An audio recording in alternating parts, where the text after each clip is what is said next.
I got to hear you guys calling the beginning of that game, and Zoe was just incredulous right from the start about the officiating. Home cooking, huh? That's what he says. Well, I would say that the Saints probably took umbrage with a few calls too. So I'm not sure it was home cooking or just bad cooking all around for both teams. But certainly the Patriots, with the call on Diggs' first pass interference, as late as it was, I've never seen teams line up for a PAT It happened after an last apparent night. touchdown. It happened you, you last know, night. So you saw it twice in until one day. it's not, so yeah, so any given Sunday, but and then of course the second time as well, and then subsequently Hollins looked like he had been grabbed on an incompletion after they'd called the pass interference on Diggs, but certainly there were a couple of calls. There was the personal foul on the defensive back on the hit to Booty into the end zone. We did say after the fact when we had a chance to watch it on replay that the officials might have erred there. There were a couple of other plays, I'm sure, where the Saints. It looked like there was a makeup call, in fact, on a pass interference after the touchdown was nullified for the Patriots. So it goes both ways. It was just poorly officiated, it seems. But I think that's the general rule. I had a conversation with a couple of guys in the Saints booth before the game. It seems like every week now it's a flag fest. And every week there are delays for conferences and some confusion on the field. Calls or decisions, reversals are poorly or not explained at all by the referees. And it just seems to me it's kind of rampant in the league. And it's a tough game to officiate. These guys are so big, so strong, so fast. It's gotten more difficult for those officials on the field to keep up with it. And you can call penalties on every play, no doubt. They say you can call holding on every play. But it's certainly, I think, a problem for the NFL, and I'm not sure how you rectify it. I don't think making them full time does it. Is the delay because the calls are coming from somewhere else, Bob? And also my biggest problem with it is, like you said, it interrupts the flow of the game when the teams are out there getting ready to attempt the extra point. Just from an entertainment standpoint, you don't know what to celebrate and what to think anymore, because now it's lurking in the back of your head that 30 seconds from now someone's going to step on the field and say no, no, no, we're going to have to redo all this now. And Hardy, particularly with that call specifically, the pass interference on Diggs that nullified the Douglas touchdown, because the explanation by Adrian Hill in the pool report from Mike Reese seemed to indicate that the official who made that determination that it was pass interference with Diggs blocking downfield took into account how the play unfolded, that the pass was thrown. So he had some time to think about it. You see where the ball was thrown on the other side of the field. The Saints certainly did not react in any way as that play unfolded, like they were looking for a call. Right. Their PAT team was out on the field. At that point in time, you would hope that discretion would take over and the official would say, I think I saw Diggs blocking downfield, but it's way over here, 53 yards, widthwise away from where the ball was thrown, basically, and, much further downfield. I'm going to keep the flag in my pocket, but that wasn't the case. And I think there are delays at times because New York is buzzing in the procedural or, mistakes that are made on the field. Maybe it's, a spot of the football, it's a call on the field. But I think for the most part, it's often the officials trying to get together, get on the same page, and make sure they have the call right, or at least can explain it to the fans. Even with a pass interference call on Diggs, they misidentified Hooper at first. So that seems to be a constant. Is it worse this year than in other years? I understand there's ebbs and flows to the game, and you and Zoe have to kill time at certain portions of the game, but it just seems worse this year. No, John, I hate to be on this subject during a game, and I certainly don't like talking about it after a game. And the last thing I think you want to do as a broadcaster, particularly when you're a team's broadcaster, because as soon as you start criticizing calls on your team, in this case, obviously the Patriots, then I think the listener may say, well, what kind of credibility do you have? And that's why I do think it's important for us as broadcasters to say when we believe that the Saints got shafted. But I think this year it's been more consistent. I mean, I go back to the Buffalo game, the repeated penalties in the first half of that game. And maybe it's a residual effect of less time in pads and practices, the training camps. These teams come out of training camp with so much less experience than they had previously in terms of live action, whether it's through games. So maybe they're going to be more prone to penalties early in the year. But it just seems to me that week after week, the flow is constantly interrupted. And that's the biggest gripe that I have about it, is that, you go to the game, you pay to see the players play. And obviously, as I said, it's a near impossible task for those officials to get it right.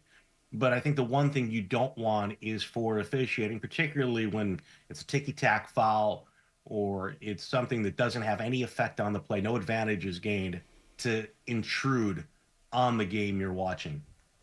Spencer Rattler is an interesting player because he was a huge high school. I remember him coming out of high school, and he went to Oklahoma, and Caleb Williams took his job there. He ends up in South Carolina, all these things.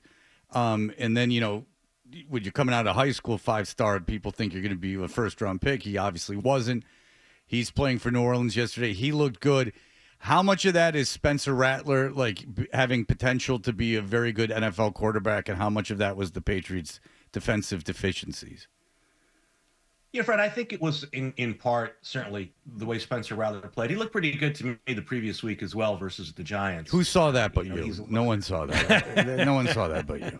At least half of football that game that I did watch. To me, I think that yesterday, and Zoe commented on it during the game. We had a conversation about it afterwards.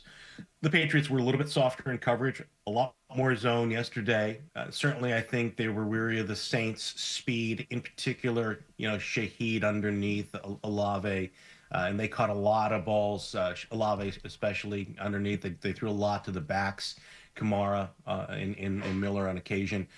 To me, I think that, that was a reflection of maybe the Patriots without Hawkins starting safety. They were down on the defensive line. Williams was out there playing through illness, and his snap count was down. Rattler wasn't pressured throughout. There were times when they got some pressure on him, and he was able to escape, to his credit. But there were a lot of times, to me, where he just was able to sit back there, survey. And I think with the Patriots in that approach that they had, combination of different things, speed, maybe being a bit shorthanded defensively, the Saints were able to take advantage of that, which is not to take anything away from him. So it was more like a strategic, not to get beat. You're playing like a cloud coverage just to keep things in front of you, is the way that you saw it. That's the way that I saw it. That's when Enzo and I had that conversation on the plane ride back. I haven't Look heard at you guys talking shop even on the plane. Oh, nice. You guys can't. Why don't you get another interest? Little chemistry there. My God. How boring you two must be. It's like you guys. When you guys get off the air, you retreat to the conference room. You have a debrief. Kind of go through the autopsy of your show, I assume. Nick breaks down the Just all-22. Yeah. He has photos he's taken from it to describe the various coverages and schemes. Yeah, well, speaking of that, Zoe and I, we had to cut the conversation short because he had to dive into Bruins tape and Celtics tape to get ready for, the week's show. Well, Hardy's very familiar with that, absolutely. I know. All right, so but you guys talked about that, and so it was listen, they held him to 19 points, so it was effective. Did you talk about the running game or lack thereof? That might have come up. I'm not joking, Bob. Did you two talk about the running game? Yes or no? We did not talk about the running game. Oh, There's man. not much to talk Not about. much of a breakdown of the game if you left the whole, Right. part of it out. And if you're listening, you're saying like they're nitpicking. It's really like, look, man, they survived the game in New Orleans and they won, and that's awesome. So you're just kind of trying to dig some kind of knowledge of the team out of it. It's just Vrabel proved himself as a great strategist. He proved himself as a great in-game coach with his challenges and the way he managed the time. All of those things. Just trying to May understand looks what- like a superstar. I just want to say this so everyone hears. Okay. The reason that we're asking these questions to Bob is that 25-19 game in New Orleans is kind of just get out of there alive game. Yeah. It's very hard to find an angle. Well, I'm trying to understand what we're seeing here. And again, on the positive side, Bob, Drake May is playing great. Vrabel you appear to have a coach and a quarterback and the makings of a team here. But we thought this team was going to be relying on the run game a lot. And so far, not only have they not, but they can't, or they couldn't yesterday. Yeah, Hardy, I don't think you can say anything other than it's been a disappointment. particularly against some of the defenses they have faced thus far. They went into the Pittsburgh game with the Steelers struggling against the run, and the Patriots couldn't get on track there, in part because of the early fumbles. They went into the game last week versus Buffalo, a team that was allowing 6 yards per rushing attempt and struggled to run there in that game. I think when we watched the Saints game, there were opportunities to break some big runs. And I even made a comment during the game at one point, and Zoe touched on it, where it looked to me like, if not for an ankle tackle at the line, maybe an opportunity for a back to step out of that tackle, or perhaps, a space on the outside and the back took it inside, there would have been some big plays, whether it was, again, the result of a back going down on initial contact, which is, I think, is unusual compared to the last couple of years with Stevenson in particular, or, again, the vision, reading the play inside versus outside. But, I think maybe part of that, too, is that when you watched Ramondre yesterday, and I'm not searching for an excuse, and I may be way off base, it looked to me at times a little more tentative, two hands on the ball, which you like to see because you don't want to fumble. But I think, this malaise they're kind of in is reflective of some of the troubles they've had the last couple of weeks, and they've got to find a way to get that running game going, and it's going to be a factor later in the season. I know that May is playing fantastic now. The skate passing offense certainly has been very, very productive the last few weeks and very, very efficient. But the deeper you go into this season, they're going to need the running game. And I think right now part of the issue for them, too, is a lack of depth at running back. Jennings, they brought up from the practice squad, but it really was Stevenson and Henderson. And Travion, I think, is starting to feel his way a bit. And I wouldn't be surprised if over the next few weeks we see him maybe kind of cut it loose a little bit more and maybe get some big plays in the run game. We were talking about this earlier, Bob. The Patriots are 4-2. They're better than a lot of people expected at this time of the season. But what kind of 4-2 team are they? Are they a 4-2 team that will get better and are a threat to win at least one playoff game, or are we jumping the gun a little bit? John, I think they're a team that's gotten better in some areas over the course of the first 6 weeks, clearly to me. And I think that as long as they keep the key players on the field, they will continue to get better. But I think yesterday is an example too of the lack of depth in some respects. We talked about the coverage. Hawkins starting safety down, and so they had Kyle Duggar back there alongside Craig Woodson. Now Duggar's played a lot of football for this team over the course of his career and a lot of good football in the previous defense, but he played only one defensive snap versus Buffalo, and yesterday played 50 plus snaps against the Saints. On the defensive line, a lack of Jennings and White takes away from the depth there, and then you got Williams going through the illness and playing as well a bit injured over the course of the last couple of weeks with the ankle problem. Landry goes down with an ankle issue. Davis goes down once again briefly and comes back out there. Marcus Jones goes down and comes back out there. I think where they are improved this year, they are still thin in a lot of respects. So again, the deeper you go, the NFL is a league. It really, to me, it depends on who they lose and whether they have somebody who can fill in. And in a lot of spots, they really don't have. The next man up is going to give them, I think,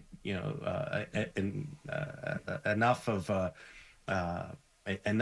facsimile of the guy he's going to replace in try to keep that train rolling on an upward, on an upward trend. I think that when you look at the better teams in the league, oftentimes by the end of the year, they either have a healthy season overall, or where they do lose guys, they find somebody who can come in and they more or less don't lose anything in those spots. And the Patriots aren't there yet with their roster. I think they're trending in the right direction, but I do think they're getting better. I think they're getting better in a lot of respects. Absolutely. All right, Bob. Well, enjoy your day. Enjoy the weather. Enjoy everything. Thank you so much. You got a good job as always yesterday, and we will talk to you next week. Enjoy Tennessee. I'm going to debrief Zoe about this conversation right after this. Thanks, guys. Absolutely. Yes. Continue your tiresome conversations about the It same was thing very, over and over very again. tiresome. Very tiresome. So boring. No film, books, anything. Literature. You're just not Renaissance men. I can tell you that. If you like that clip, and how could you not? Check out more videos from Toucher and Hardy here. Point slightly up and to the left. For more Patriots analysis and opinion, hit this playlist. Point slightly down and to the left. And for the latest from the Sports Hub, download at 985thesportshub.com.